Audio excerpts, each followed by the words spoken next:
안녕하십니까. 6월 11일 금요일 말씀 묵상 함께 시작하겠습니다. 오늘도 주님께서 주시는 은혜가 우리 아침마다 말씀으로 하루를 시작하기를 결단하시는 귀한 성도님들 가운데 그 가정과 생업 가운데 함께 하시기를 간절히 기도합니다.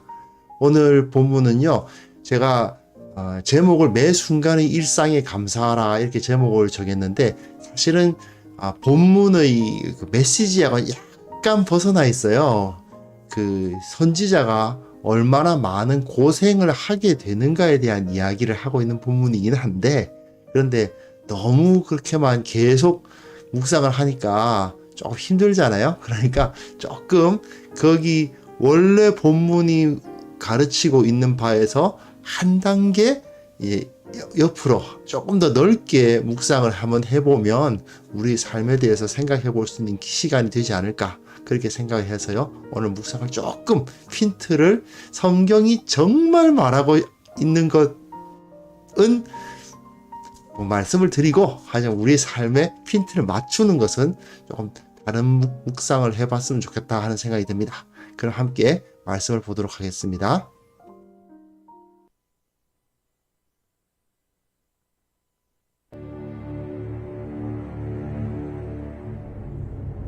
여호와의 말씀이 또 내게 임하여 이르시되, 너는 이 땅에서 아내를 맞이하지 말며 자녀를 두지 말지니라.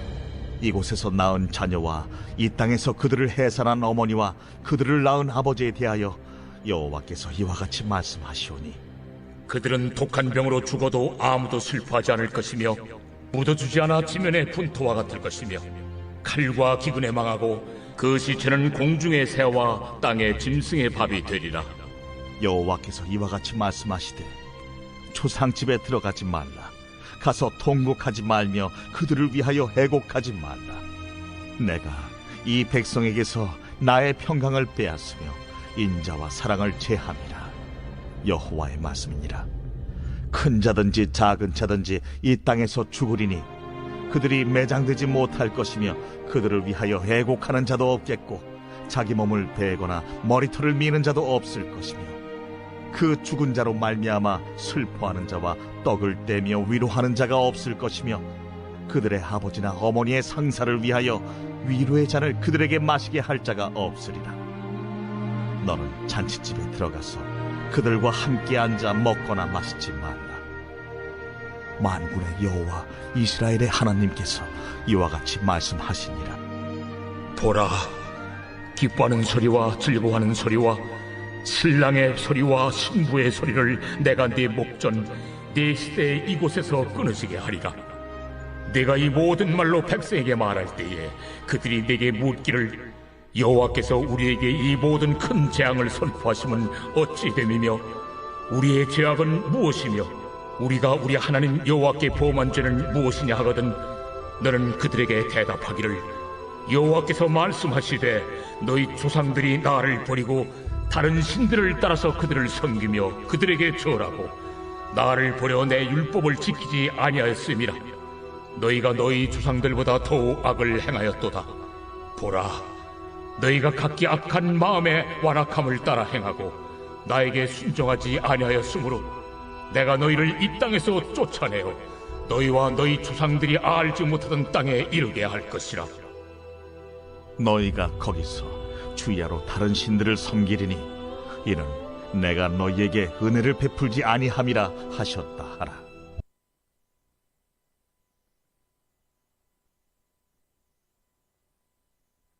네, 이제 내용은 선지자가 탄식하면서 심판이 확정되는 그런 내용이죠. 하나님께서 더 이상 너희들의 회개를 받아주지 않는다. 아무리 예레미야가 중간에 서서 중보기도를 해도 그 기도에 응답하지 않으신다는 그 내용이 주어지고 있는데, 그 가운데에서 선지자가 정말 고생하는 그림이 그려집니다. 내일 본문까지요. 오늘 본문과 내일 본문, 어제 본문, 오늘 본문, 내일 본문까지가 사실은 그 참된 선지자였던 예레미야가 고통을 당하는 이야기가 기록이 되어 있어요. 그래서 어제 본문에 보시면 선지자는 고난의 길로 부름을 받죠. 고난의 길, 예수님처럼 고난의 길로 부름을 받습니다. 그래서 지금 어제 본문에서 말씀드렸습니다마는 지금 내가 진리로 하나님의 심판을 전하면 나중에 하나님의 심판이 임했을 때에는 나는 그 심판에서 열외가 되어야 될 것 같은데, 나는 그 심판 안 받아도 되어야 될 것 같은데 그게 아니죠. 함께 선지자도 똑같이 그 하나님으로부터 오는 재앙의 고통을 당하는 겁니다. 그런 예레미야로서는 굉장히 억울하죠. 자기는 혼자서 하나님의 진리를 가르쳤음에도 불구하고 다른 하나님의 말씀에 불순종한 예루살렘 거민들, 유대인들과 전혀 다를 바가 없는 그들 중에 한 명으로 그냥 취급되어 버리는 모습을 볼 수가 있습니다. 그렇다면은 선지자 입장에서는 뭐 차라리 내가 진리를 안전하고 하나님의 말씀 안전하고 나중에 똑같이 당할 거면은 지금 이 순간이라도 좀 편하게 살면 되지 않겠느냐라고 생각할 수도 있지만, 하나님께서는 무엇이 좋은 것인가, 무엇이 옳은 것인가, 옳은 것을 선택하고 그로 돌아오라고 말씀을 하시죠. 그래서 선지자가 이 예레미야 선지자가 올바른 길, 정말 하나님께서 원하시는 길을 걸어가게 되면 어떤 일이 벌어지느냐? 사실 오늘 본문의 메시지는 뭐냐 하면 일상의 삶을 누릴 수가 없다는 거예요. 무슨 소리냐? 선지자로서 다른 사람들이 다 누리는 것을 못 누리게 된다 이겁니다. 그래야 복음을 증거할 수가 있어요. 그래야 하나님의 말씀을 증거할 수가 있어요. 다른 사람들은 다 누릴 거 다 누리고 있는데 저 죄인들, 저 하나님의 말씀 안 듣고 불순종하는 자들은 세상에서 누릴 거 다 누리고 있는데 정작 하나님께 순종하고 하나님 앞에 온전한 마음으로 선 사람들은 그것을 못 누리는, 그러면서도 나중에 재앙이 임하면 똑같이 재앙을 당하는 정말 예레미야가 억울한 처지에 빠지는 모습을 여기서 그려주고 있습니다. 이것이 원래 예레미야서가 기록하고 있는 그 의도죠. 하지만 오늘 본문은 꼭 그렇게만 묵상할 건 아니고요. 또 조금 다른 면으로 하나님께서 우리에게 주신 은혜가 얼마나 큰지에 대해서 알고 우리의 일상이라는 것이 얼마나 소중한 것인가를 묵상할 수 있는 본문임에도 틀림이 없습니다. 여기 보시면요. 너는 이 땅에서 아내를 맞이하지 말며 자녀를 두지 말지니라 되어 있어요. 결혼하지 말라는 거예요. 이곳에서 낳은 자녀와 이 땅에서 그들을 해산한 어머니와 그들을 낳은 아버지에 대하여 여호와께서 말씀하시기를 독한 병으로 죽어도 아무도 슬퍼하지 않을 것이며 묻어주지 않아 지면에 분투화가 될 것이며 칼과 기근에 망하고 그 시체는 공중의 새와 땅의 짐승의 밥이 되리라. 하나님께서 왜 이 예레미야에게 결혼을 하지 말고 자녀를 낳지 말라고 하셨냐 하면은 그 말씀을 전하는 것에 대한 예레미야가 전하는 말씀에 대한 확증을 위해서예요. 예레미야가 하나님께서 재앙을 주신다, 이 땅이 망할 거야 라고 막 이야기를 하는데 정작 자기는 뭐 결혼도 하고 애도 낳고 그러면 야 조금 있다가 이 세상 망한다는데 너 결혼은 왜 하냐? 너 조금 있다가 이 예루살렘 성 망한다는데 애는 왜 낳냐? 그럴 거 아니겠어요. 그러니까 하나님은 예레미야에게 아내를 맞이하지 말며 자녀를 두지 말라고 하는 거예요. 왜? 하나님께서 예레미야를 통해서 전해주시는 그 말의 확실성을 위해서죠. 그러면 예레미야로서는 정말 손해보는 거죠. 지금이야 뭐 독신으로 살아가는 것이 뭐 그렇게 막 이상한 것도 아니고 지금 우리나라 뭐 가구 수의 40%가 1인 가구래요. 그러니까 대단하게 이상한 건 아닌데 이 당시만 해도 결혼을 하지 않는다는 것은 생각할 수가 없는 그러한 시대였습니다. 왜냐하면요. 성경시대 히브리어에 보면 총각이라는 단어가 없어요. 남자가 결혼하지 않은 남자에 대한 그 총각이다 이런 단어 자체가 없습니다. 그 정도로 예레미야가 살던 당시에는 결혼을 하지 않는다는 것은 굉장히 이상한 일이거든요. 그런데도 불구하고 예레미야는 그 결혼 생활을 포기합니다. 왜요? 이 결혼을 하게 되면 내 처자식이 바벨론의 침공에 의해서 엄청난 고생을 할 것인데 어떻게 내가 결혼을 할 수 있겠느냐라고 말하기 위해서예요. 그 말이 확실한 진리라는 것을 말하기 위해서 결혼을 안 하는 거예요. 하나님께서 결혼하지 말라고 하시는 거죠. 그리고 예레미야는 그것에 순종을 하는 것을 볼 수 있습니다. 그런 것을 보면 정말 예레미야는 많이 이제 손해를 보고 있는 것은 분명합니다. 그런데 하나님께서는 이렇게 결혼하고 자녀를 두는 것 자체가 하나님의 은혜가 아니고서는 존재할 수 없는 것이다 하는 것을 이 본문을 통해서 보여주고 계시다는 것을 우리가 좀 주목할 필요는 있을 것 같습니다. 그 다음 본문 보시면요. 초상집에 들어가지 말라. 가서 통곡하지 말라. 왜 그렇습니까? 이 땅에서 다 죽을 건데 큰 자든지 작은 자든지 이 땅에서 죽으려니 그들이 매장되지 못할 것이며 초상집에서 우는 것도 한두 사람이 죽으니까 가가지고 거기 가서 같이 애곡을 하는 거지 다 죽으면 누가 애곡을 하겠습니까? 예레미야에게 이러한 행동을 금지하심으로써 어차피 다 죽을 거니까 지금 뭐 이 사람들의 그 사망에 대해서 애곡할 필요도 없다. 이런 것을 보여주시기 위한 하나의 행동으로 보여주는 하나님의 말씀인 거죠. 그런데 여기서도 우리가 한 가지 생각해 볼 것이 있습니다.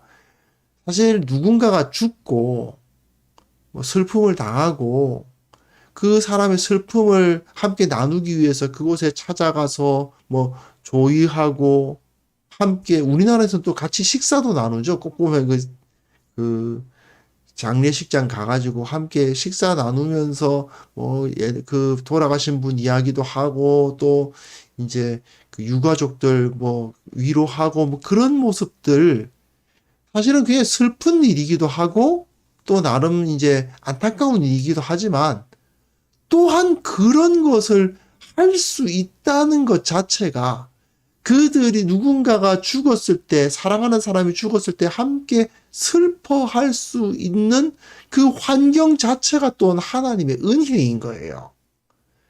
하나님의 은혜가 없으면 장례식이란 것도 사실은 존재할 수가 없다. 그 죽은 자들로 말미암아 슬퍼하는 자와 떡을 떼며 위로하는 자가 없을 것이며 이 이스라엘 이 유다 나라에서도 우리나라와 비슷했나 봐요. 그 가가지고 함께 슬퍼하고 또 함께 떡을 뗀다. 즉 함께 먹으면서 위로하는 그러한 모습이 사라지게 된다. 왜요? 하나님의 은혜가 없어지기 때문에. 이런 슬픈 일 당할 때 함께 슬퍼하는 것도 사실은 하나님께서 우리에게 베풀어 주신 은혜다 하는 것을 볼 수 있죠. 이제 여기서 재밌는 것은 이제 자기 몸을 베거나 머리털을 미는 자도 없을 것이며 요거예요. 여기에 조금 독특한 표현인데 사실은 이것은 그 이스라엘에게 주어진 풍습이 아닙니다. 이방 종교의 풍습이에요. 누군가 죽으면 자기 몸에 상처를 낸다거나 아니면 이제 머리카락을 빡빡 밀어가지고 이게 슬픔을 표현하는 거 이건 사실은 그 율법에서 규정된 바가 아닙니다. 그런데 이 당시에 너무 그 이방 종교의 문화가 들어와 있어가지고 이것이 마치 당연한 것처럼 되어버리는 그런 현상을 보여주는 것이기도 해요. 이거는 제가 참고로 말씀을 드리는 겁니다. 자, 그래서 또 잔치집에 들어가서 함께 앉아 먹거나 마시지 말라. 초상집에 들어가서 같이 슬퍼하는 것도 안 되고 잔치집에 들어가서 함께 앉아서 먹거나 마시는 것, 즐거워하는 것도 안 되는 겁니다. 왜요? 보라, 기뻐하는 소리와 즐거워하는 소리와 신랑의 소리와 신부의 소리가 이제 여기서 끊어질 것이니까. 함께 기뻐하는 것도 사라진다 이겁니다. 하나님의 은혜가 아니면 어떻게 보면은 결혼식 가가지고 함께 즐거워하는 것도 하나님의 은혜고, 누군가가 돌아가셔가지고 함께 그 장례식장에 모여가지고 함께 슬퍼하고 위로하는 것도 하나님의 은혜가 있어야 가능하다 이거예요. 이 모든 것, 어떻게 보면 아주 일상적이고 아주 평범한 이 일들이 하나님의 은혜가 아니면은 이루어질 수 없다 하는 것을 여기서 말씀해 주고 계십니다. 그리고 그 본문 또 다시 이후 본문 보시면요. 내가 이 모든 말로 백성에게 말할 때에 그들이 내게 묻기를 여호와께서 우리에게 이 모든 큰 죄악을 선포하시면 어찌 됨이며 우리의 죄악은 무엇이며 우리가 우리 하나님 여호와께 범한 죄는 무엇이냐. 자, 이게 문제입니다. 자, 예레미야가 속이 터지죠. 그들이 죄악이 뭔지 모른단 말입니까? 예, 모르는 거예요. 이 사람들이 자기네들이 뭘 잘못했는지도 모르고 있는 것입니다. 우리가 뭘 잘못했길래 이러는 거죠. 사실은 이것은 이 예레미야의 입장에서는 정말 억장이 무너지게 하는 것이죠. 자신이 결혼도 하지 않고 일상생활을 누리지도 못하면서 말씀만을 전하고 그것 때문에 인간으로서 누릴 수 있는 그 모든 것을 다 포기하고 하나님의 말씀을 전했음에도 불구하고 그 듣는 자들은 그 메시지를 이해하지 못할 뿐 아니라 자기네들이 그런 죄악을 저질렀다는 사실조차도 인식하지 못하는 모습을 여기서 보여줘요. 그러니 원래 이 선지자가 얼마나 답답합니까? 이 오늘 본문은 원래는 예레미야가 얼마나 어려운 상황에, 얼마나 답답한 상황에 있는가를 보여주기 위한 본문이거든요.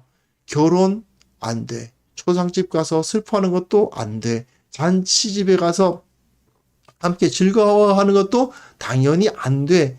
그리고 다 포기하고 말씀을 증거하면서 하나님께서 이 땅에 재앙을 이루신다고 생각하면서 빨리 하나님께로 돌아오라고 막 외침에도 불구하고 이 녀석들은 우리의 죄악은 뭔데 이러고 있다는 거죠.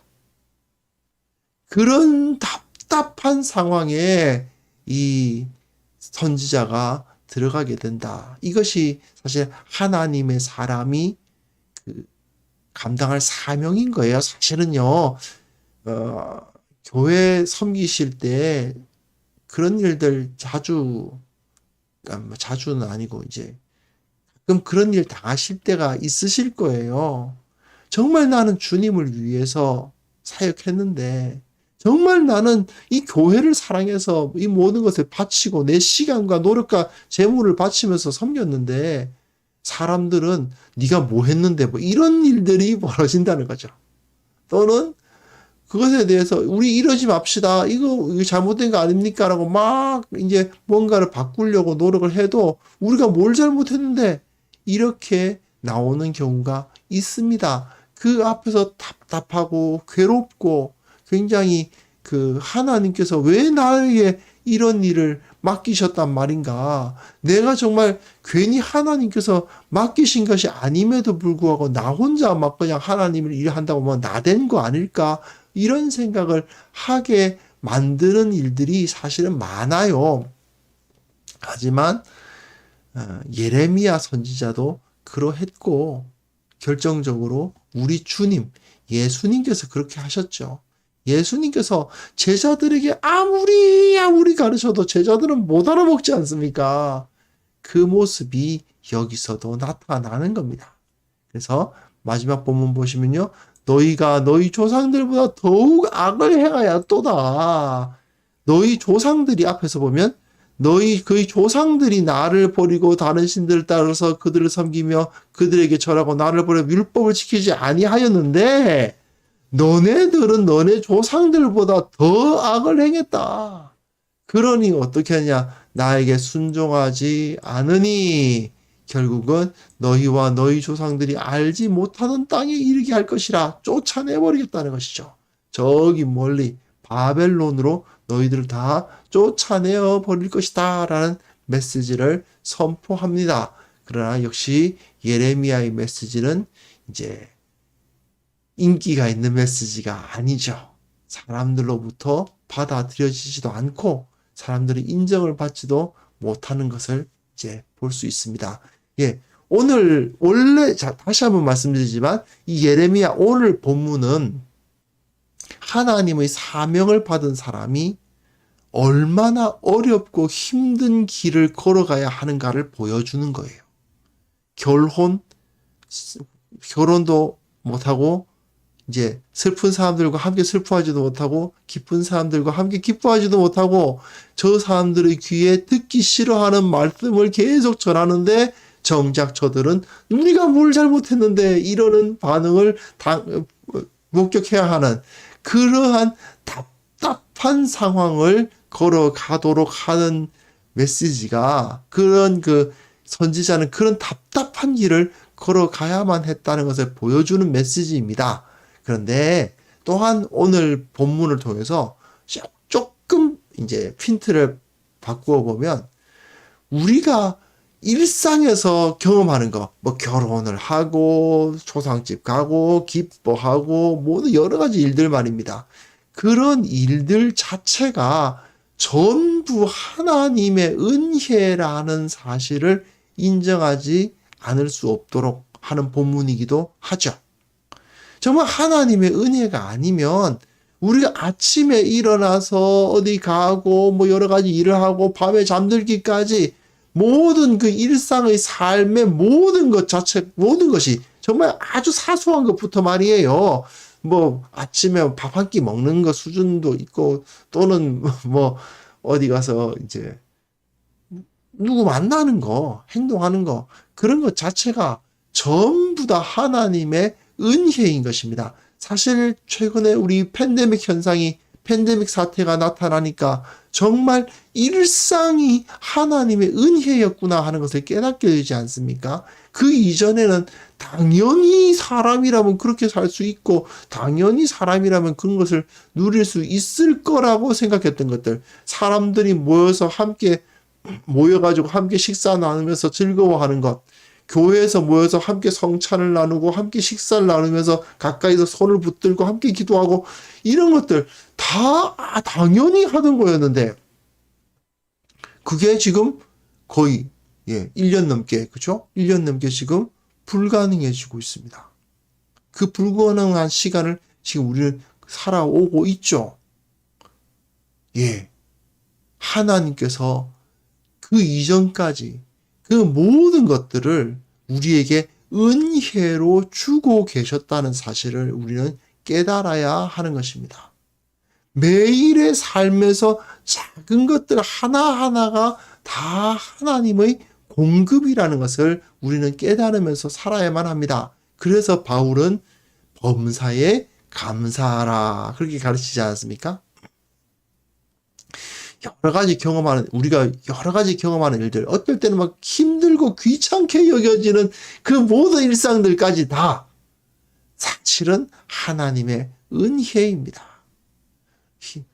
뭐 집안 청소하고 설거지하고 하는 귀찮은 일들까지도 그것마저도 사실은 하나님의 은혜라는 것을 우리는 인정해야 됩니다.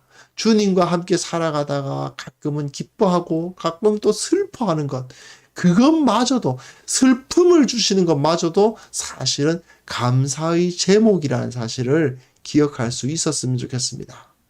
혹시 가족이 있으시면요, 가족이 있다는 사실에 감사하실 수 있어야겠습니다. 가끔 남편이 아내가 원수같이 보일 때가 있죠. 하지만 오히려 그 원수 같은 배우자가 있는 것이 은혜입니다. 자녀들이 말을 안 들어가지고 속이 터질 때가 있죠. 예, 내 속을 터지게 하는 그 자녀들이 있다는 것 자체가 우리에게 큰 은혜입니다. 가끔은 이 직장에서 정말 때려치우고 싶을 그런 때가 있죠. 예, 그 직장이 나에게 있다는 것 자체가 얼마나 큰 은혜인지를 생각해 보셨습니까? 그것을 우리가 다시 한번 기억하는 시간이 되었으면 좋겠습니다. 만약에 내 속을 터지게 하는 자녀가 없어진다면 어떨까요? 저 원수 같은 남편, 원수 같은 아내가 사라진다면 어떨까요? 지금이라도 당장 때려치우고 싶은 이 직장이 진짜로 사라진다면 어떨까요? 예. 얼마나 우리가 큰 은혜 받고 살아가고 있는지 정말 묵상하시고 기도 가운데 주님 앞에 감사의 기도를 드리는 우리 모두가 되었으면 합니다. 함께 기도하겠습니다.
하나님 아버지, 나의 모든 삶이 주님의 은혜 위에 있었음을 다시 한번 깨닫게 하여 주옵소서.